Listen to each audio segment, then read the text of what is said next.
Why don't more infant formula companies use organic, grass-fed whole milk instead of skim? Why don't more infant formula companies use the latest breast milk science? Why don't more infant formula companies run their own clinical trials? Why don't more infant formula companies use more of the proteins found in breast milk? Why don't more infant formula companies have their own factories instead of outsourcing their manufacturing? We wondered the same thing. So we made ByHeart, an infant formula company on a mission to get a lot closer to the most superfood on the planet, breast milk. Our patented protein blend has more of the important and most abundant proteins actually found in breast milk. We're the first and only US-made formula to use organic, grass-fed whole milk, not skim. We even conducted the largest clinical trial by a new infant formula company in a quarter century, with clinically proven benefits like easier digestion, less spit up, and softer poops versus a leading infant formula. And we make our own formula in the USA and our very own factories in Iowa, Oregon, and Pennsylvania. ByHeart, a better formula for formula. Learn more at byheart.com. Welcome to Astronomy Daily for another episode. It's the 28th of August 2023, and we'll get right into it with another good batch of stories, including where are the moon rocks?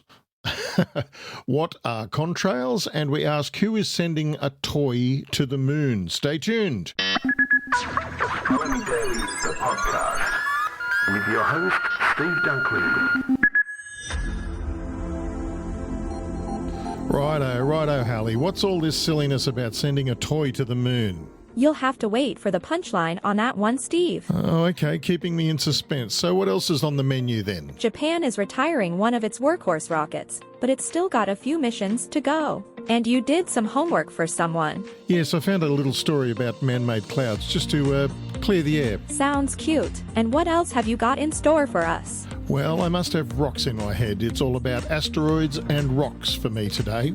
Well, mostly. Mostly? Well, that's interesting. Does NASA know about all the asteroids? Well, Hallie, the quick answer is no. The good news, though, is that we know where most of the really big asteroids are that get closest to Earth, and NASA has found more than 90% of those big asteroids. However, there are a lot of small pieces still out there that we haven't found, and that's where the planetary defense experts come in. This is all according to NASA asteroid expert Dr. Amy Mainzer. It's really challenging to find asteroids and comets because even though some of them are as big as mountains, space, as author Douglas Adams so eloquently put it, is really big, and these rocks can be really far away. In fact, we actually do want to find them when they're really far away from the Earth, so that if necessary, we have lots of time to take action if we ever find one that's really actually headed in our direction. I don't want to think about that. It's probably not really worth worrying about. Asteroids are more of a source of fascination because they're relics from the birth of our solar system, and it's incredibly unlikely that a significant asteroid impact would ever occur in our lifetimes. Regardless, our planetary defense experts monitor the skies to look for near-Earth asteroids and comets, and we do hear about that in the news, and make sure that the Earth and asteroids never get too close for comfort. Dr. Mainzer said NASA knows what it has to do to find the remaining unknown asteroids and is on the job and part of an ongoing mission of planetary defense. How about that? I feel safer already. Oh, I'm sure you do, Hallie. Now, how about some short takes? No problem. Here we go.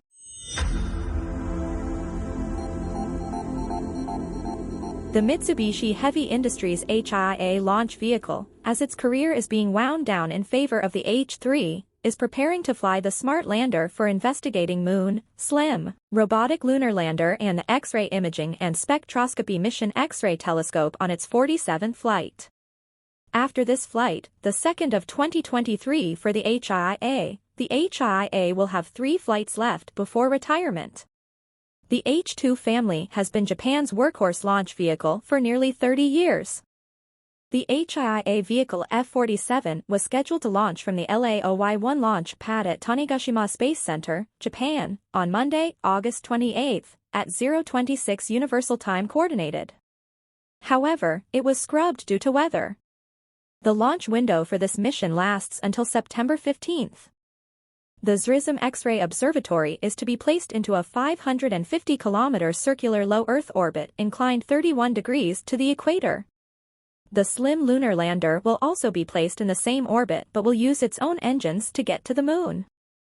This flight's main payload is the ZRISM. The observatory is a replacement mission started in 2016 after the failure of the Tomi X-ray Observatory weeks after reaching orbit. X-ray astronomy has only been performed within the last 60 years, as X-rays from deep space are attenuated by the Earth's atmosphere. Tomi's failure could have left the scientific community without an orbiting X-ray observatory for a long period of time from the early 2020s to the late 2030s. JAXA began the ZRISM project in June 2016, 3 months after Tomi's failure. NASA, ESA, and major universities on 3 continents are collaborating on the project. X-rays are generated by objects like exploding stars, black holes, radio galaxies, pulsars, and other high-energy phenomena. ZRISM's science objectives are to study clusters of galaxies, how the structure of the universe evolves, how matter spreads through interstellar space, how energy is transported through the universe, and how matter behaves under strong gravitational and magnetic fields that cannot be created on Earth. To accomplish these objectives, ZRISM is equipped with 2 instruments, both attached to a dedicated X-ray mirror assembly. The Resolve spectrometer is designed to make highly detailed measurements of an X-ray emitting object's temperature and composition, and can make detailed Doppler measurements to determine how objects in the universe move. The STEND X-ray imager, like Resolve, is designed to observe soft X-rays. STEND has a field of view that can capture the full moon, and can image larger celestial objects. On the heels of the successful Chandrayaan-3 landing, Japan will seek to join the United States, the Soviet Union, China, and India in the club of nations that have landed probes successfully on the moon. The SLIM lander will attempt to succeed where earlier Japanese landing attempts with the Hakuto and Omotenashi missions failed. A small probe known as the Lunar Exploration Vehicle 1 is to separate from SLIM just before landing and image the site. SLIM is also carrying the ball-shaped SoraQ Mini Rover, also known as Lunar Exploration Vehicle 2, that was designed by Tomi, the Japanese toy maker who invented the Transformers toys. Oh, it's made by the same people that make the Transformers. Obviously more than meets the eye. Quite so. Where are the moon rocks?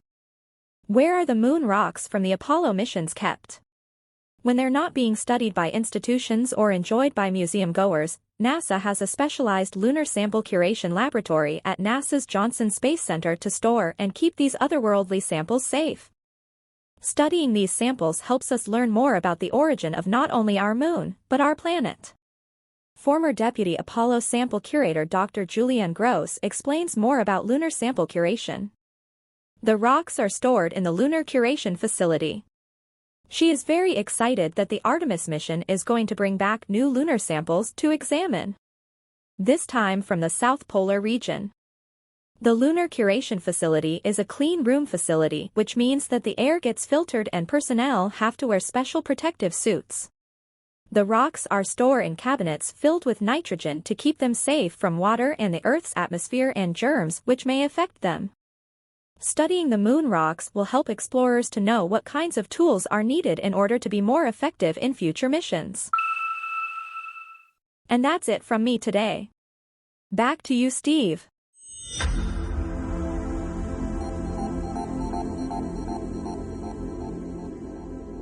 Oh, thank you very much, Hallie, for those stories. That first one was quite a monster story, actually. It was a really big one from the Japanese space agency JAXA. They're doing some mighty stuff, and they are retiring that workhorse rocket of theirs, but not until it's done a couple more missions for them, and those important things that are going up very shortly, the SLIM and the unpronounceable mission, which I have to look up now. You'll have to forgive me because I've got to go back through my notes.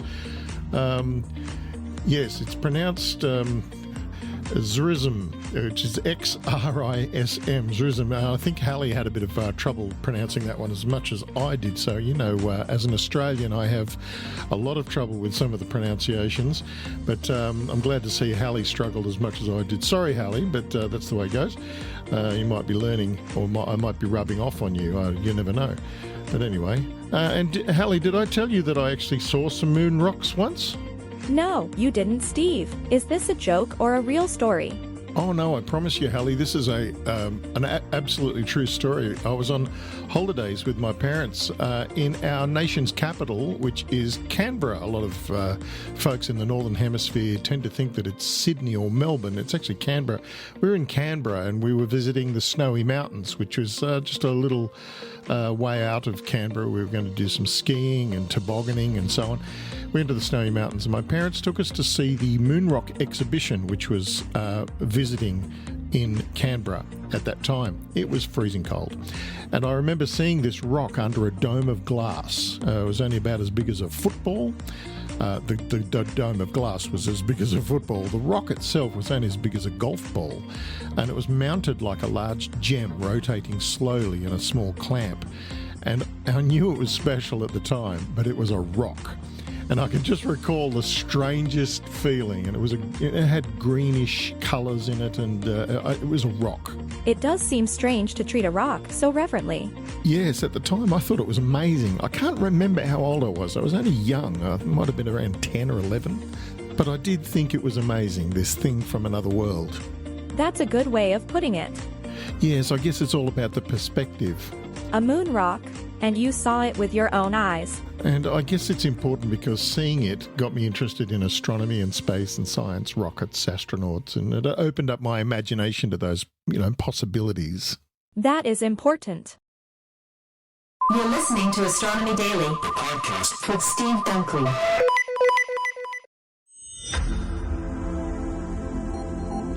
Thanks for sticking with us, and here's a quick reminder to register at bitesz.com, that's bitesz.com, and spacenuts.com. You can register there to receive the Astronomy Daily newsletter. That'll give you the top stories in astronomy of the day. So pop on over to those addresses and register for the newsletter. I've not been very regular in reminding our listeners of that particular thing. So yes, jump on that, get your newsletter, and you'll be up to date with all the news that's new in astronomy from around the world. Now, great news of the world is the SpaceX Crew 7 Dragon capsule has docked successfully at the space station into ISS with a 4-person replacement team. Crew 7 is replacing Crew 6, and the Crew Dragon capsule Endurance docked at the International Space Station at 9:16 a.m. EDT, where it parked itself at a space-facing port on the Outpost's US-built Harmony module after flying a wide loop around the orbital outpost. Now, that would have been fantastic to get a great view of the station. Dragon and the station were soaring 261 miles above Australia at the time. Hey, welcome to my neighbourhood, guys. Thank you so much, Crew 7. Commander Jasmine Mobelli of NASA radioed SpaceX Mission Control after successfully docking. I have to keep reminding myself that this is not a dream. I'm telling you, if you were anywhere near Australia, you're living the dream. You're living the dream. And in a quick answer to a conversation I had on Facebook recently, let's have a look at contrails. Contrails are created by jet engines cruising at altitude. Is it a cause for worry? Well, not in the way that people might think. If you live under a popular plane route, then you're probably no stranger to long, thin clouds in the sky. These are contrails emitted by aeroplanes. Contrails or condensation trails are essentially human-made clouds. They are trails of condensed water vapour created by jet engines, according to the National Weather Service. Now, who's going to argue with them? We most commonly see them behind planes cruising at altitude, but they can also be emitted by rockets. Contrails are created when the hot water vapour emitted by a jet engine after combustion cools and condenses in the Earth's atmosphere, according to the Environmental Protection Agency, the EPA. The atmosphere's temperature and humidity must be in just the right place for condensation to occur. The air must be cold, with a little bit of humidity. Contrails most commonly form at the airplane's cruising altitude between about 32,000 feet and 42,000 feet in the upper troposphere. per the Rocky Mountains Institute, RMI, because that's where these conditions are found, because the atmosphere is ever-changing. Conditions might not be right for contrail formation at this altitude, which is why not all aeroplanes create contrails during every flight. Generally speaking, contrails are neither good nor bad. They simply a cloud created by jet engines under certain atmospheric conditions. That said, research suggests that contrails contribute to atmospheric warming and cooling according to RMI, and the warming in particular is a problem for the planet. Contrails that form at night or last into the nighttime are the main contributors for atmospheric warming, according to RMI. Earth undergoes radiative cooling at night. Heat radiates from the surface into space, but clouds like contrails can in fact trap that heat. Contrail is a joining of two words, condensation and trail. All jet engines can potentially produce contrails, but specific atmospheric conditions are required for that to happen. And no, contrails are not directly dangerous to humans. There is a conspiracy theory that governments use aircraft to disperse toxic chemicals into the atmosphere for a variety of nefarious reasons, creating chemical trails or chemtrails that look similar to contrails. However, there is no evidence to support this scenario. There is no basis to the conspiracy, and scientists do not consider this at all credible. Stephen Barrett, the H.N. Slater Professor of Aeronautics and Astronautics at Massachusetts Institute of Technology, MIT, and Director of the MIT Laboratory for Aviation Environment, told Space.com. For more definitive information about the factual side of contrails, you can read David Keith's information on the subject. Now, Keith is a professor of applied physics at Harvard School of Engineering and Applied Sciences and a professor of public policy at Harvard Kennedy School, and he provides a detailed debunking of the theory on his research group's website. Keith studied climate science and technology as well as public policy of solar geoengineering. I hope that cleared the air. And just like that, we've come to the close of yet another episode. Thanks for staying with us. I hope you'll join us next time on Astronomy Daily. Fridays with Tim Gibbs, Mondays with yours truly, Steve Dunkley, and as always, a reminder that you can find all the back episodes of Astronomy Daily and our parent podcast with Andrew Dunkley and Professor Fred Watson at bitesz.com. That's BITESZ or Z.com, and also spacenuts.com. And one more thing, don't forget that Astronomy Daily newsletter, which is a roundup of all of the top stories in astronomy every day. Register at the same address, spacenuts and bitesz.com. And as they say, see you in the funny pages. I'm your host, Steve Dunkley. Catch you next time on Astronomy Daily. Bye. Astronomy Daily, the podcast, with your host, Steve Dunkley.